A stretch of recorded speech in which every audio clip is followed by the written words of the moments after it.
jannatga ketib bo'ldi, do'zaxga ketib bo'ldi. Alloh amr qilar ekan. Ey maloikalar, dunyoda kitob ko'targan borki, yig'ishtirib kelar ekan. Odamlar shovul kelar ekan, qorilar, qoriyalar, odam Safiyullohdan bizning davrimizgacha mushafdan Qur'ongacha o'qiganlar kelar ekan. Shunda Alloh aytar ekan, oyog'ingiz yerda turganda, mahshar maydonida turganda tilovat qiling va yuksalib ko'tarilishni boshlang ekan. Mana shunday yerga qarab turib Qur'onni nechta sura bilasiz? Bismillahdan keyin alhamdulillahi robbil alamin arrohmanir rohim maliki yawmiddin. Qorilar parvoz qila boshlar ekan. Oxiri Yosinni o'qib bo'ldi, voqeani o'qib bo'ldi, yodlaganda endi hayotida.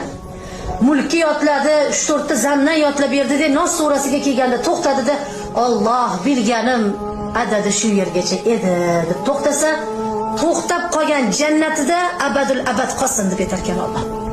8 qavat jannati qaysirisini eshigida to'xtab qoldi. O'sha yerda qolsin abadul abad derkan Alloh.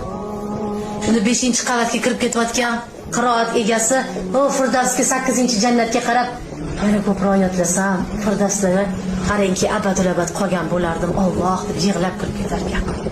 Odamlar jannatga o'ziga ham kira olmayapti, lekin u qori Firdavsga yeta olmagani uchun yig'lab kirar ekan. Yuruvchi Qur'onlar bor, 30 pora Qur'on yod olgan, yuruvchi Qur'on deydi. Sarvari koinot alayhissalom marhamat qildilarki, 30 pora Qur'onni yod olgan odamni jasadini qabrda qurt yemaydi dedilar. Qo'yilgandek qiyomat kuni turib keladi dedilar. Qur'onni suv qilib ichib, go'sht-go'shiga, etiga joylagan odam qabrda chirimas ekan azizlar, o'zida turar ekan.